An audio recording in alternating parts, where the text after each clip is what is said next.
Hi folks, it's Ros here, and I hope this message finds you healthy and reasonably happy wherever in the world you happen to be. Here in the UK, we're on day 13. Is it really only day 13 of our lockdown? And of course, at this point, we have no idea how long that is going to last.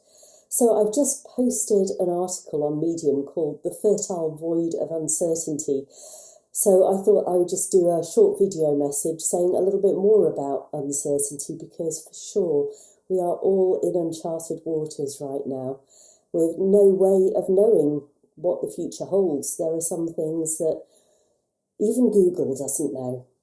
So how do we cope with these times? Well, I've been seeing a sort of parallel with initiation rites or rites of passage that still take place in many indigenous and tribal cultures, which mark a transition from childhood into adulthood and often involve something really quite deeply unpleasant. If you've ever seen Bruce Parry's Tribe series, where he gets involved in these rites of passage, there are all kinds of strange substances and strange processes, often involving some sort of bodily manipulation or mutilation that goes on. So why has it seemed important in many societies throughout history to go through this kind of crucible of transformation at some point? Well, I think there really is value in it. And I speak as somebody who feels like my first ocean, the Atlantic, was in many ways my initiation. I was a very different person by the time I finished it than I had been at the start. Hopefully a wiser, more mature, more self-reliant person. And actually, I think I would not have gone through anywhere near as much transformation as I did if everything had been easy and smooth and gone perfectly according to plan. So it is actually these times of hardship and unpredictability and uncertainty that can be our greatest teachers.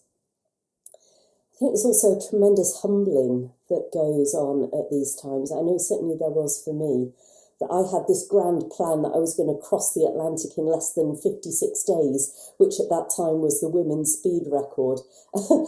Mother Nature, unfortunately, had other ideas, and it ended up taking me 103, so nearly twice as long as I had hoped. But as the saying goes, if you want to make God laugh, tell her your plans. So I think as humans, we've maybe got used, well, particularly humans in the Western world, we've got very used to being able to control our environment. We control the temperature in our homes, we can control what food we have in the fridge, we can control our comings and goings, and maybe that's part of the challenge at the moment, that suddenly a lot of these things are outside of our control,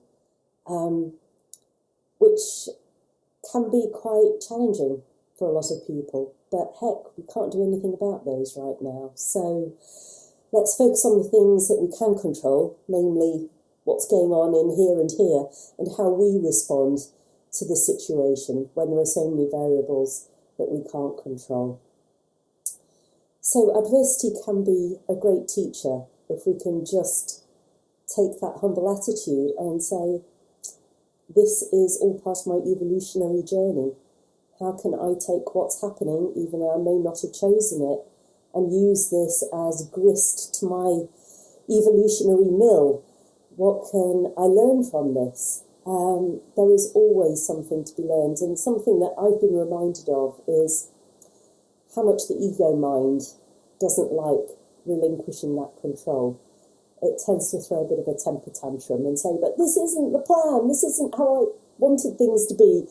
I was going to go on holiday, I was going to have this christening or this wedding or this birthday party. There were all these things that I had in my diary that have just been blown out of the water on a moment's notice.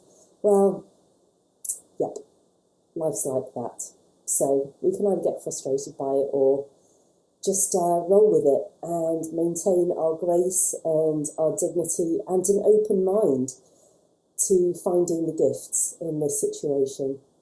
So I love that phrase. It's from Deepak Chopra, the fertile void of uncertainty. When all of the usual cards of our existence have been thrown up in the air, and we don't know if and when and how they're going to land, there's such a beautiful opportunity there to see how we can do things a different way, to focus on the things that we can control, and to release the things that we can't. So no matter what's going on for you, I trust that you can find the gifts in these times. When it all seems a little bit overwhelming, take a deep breath, feel your feet on the ground, know that you're supported, know that eventually these times will end. Everything does, one way or another. And that hopefully in the future we'll be able to look back and say, wow, that was such an opportunity for transformation, and I'm so grateful that I made the most of it. All right, lots of love to you. Take care. See you soon.